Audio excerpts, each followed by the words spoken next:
So hello বন্ধুরা, আমি সুয়া, তোমরা দেখছো সুয়া টেক।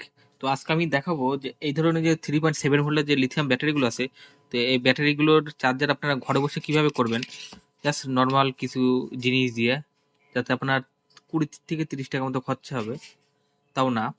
তো এই ধরনের যে বিস রেক্টিফায়ার ডায়োডগুলো পাওয়া যায়, এটার দাম 10 টাকা মতো নেয়। এই যে এটার নম্বরটি দেখে নিন, JBU 15K, JBU 15K। দেখুন এখানে লাইনগুলো দেখে নিন, এখানে এসি আছে, এই দুটো এসি আছে, আর এটা প্লাস এটা মাইনাস। তো এটা কানেকশনটা কিভাবে করবেন, তো চলুন শুরু করা যাক। তো সর্বপ্রথম আমি দুটো এলইডি নিয়ে নিচ্ছি, একটা লাল কালার, এটা আছে গ্রিন কালার, এটা আছে রেড কালার।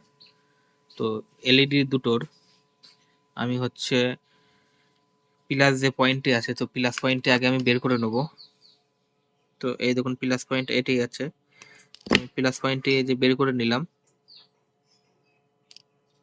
এটার প্লাস পয়েন্ট আছে, এই যে এই পাশে একটা প্লাস পয়েন্ট আছে, তো এটারও আমি প্লাস পয়েন্টটি বের করে নিচ্ছি। নিয়ে আমি এখানে এটা সোল্ডারিং করে নিচ্ছি আগে।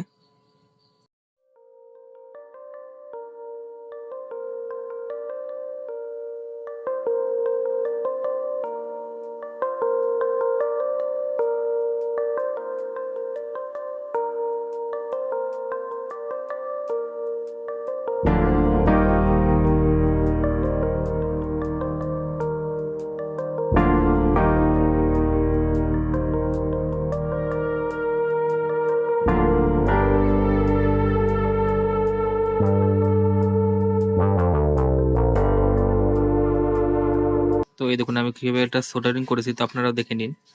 তো এই পাশে যে আমার যে মাইনাস পয়েন্টটি আছে এখানে,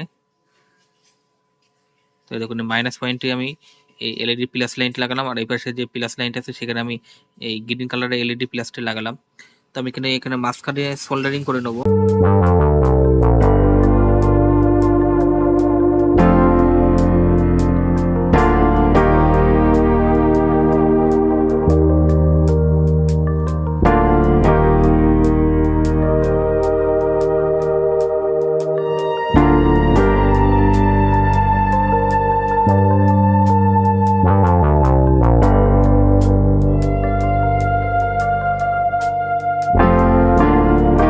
তো এই দেখুন এখানে কানেকশনটি দেখে নিন, এখানে যে মিডিল পয়েন্ট আছে এটা মাইনাস পয়েন্ট, এখানে এই যে এই পাশে একটা প্লাস, এই পাশে একটা প্লাস। তো ব্যাটারি যে, চলো এবার ব্যাটারির কানেকশনটা আমি করে নিচ্ছি। তো এই দেখুন এটা আছে একটা ব্যাটারি, ব্যাটারি এটা প্লাস আর কালোটা মাইনাস। তো ব্যাটারি, তো ব্যাটারি যে প্লাস পয়েন্ট হবে এটা এই প্লাসটাই হবে, যেখানে এসি লেখা আছে। তো এই দেখুন যেখানে এসি লেখা আছে, এই যে এসি লেখার এখানে এই ব্যাটারি প্লাস পয়েন্টই হবে। আর আমাদের এই এলইডি জ্বালানোর জন্য একটা 1K রেজিস্টার লাগবে। তো চলুন আমি 1K রেজিস্টারটি ইনস্টল করে নিই।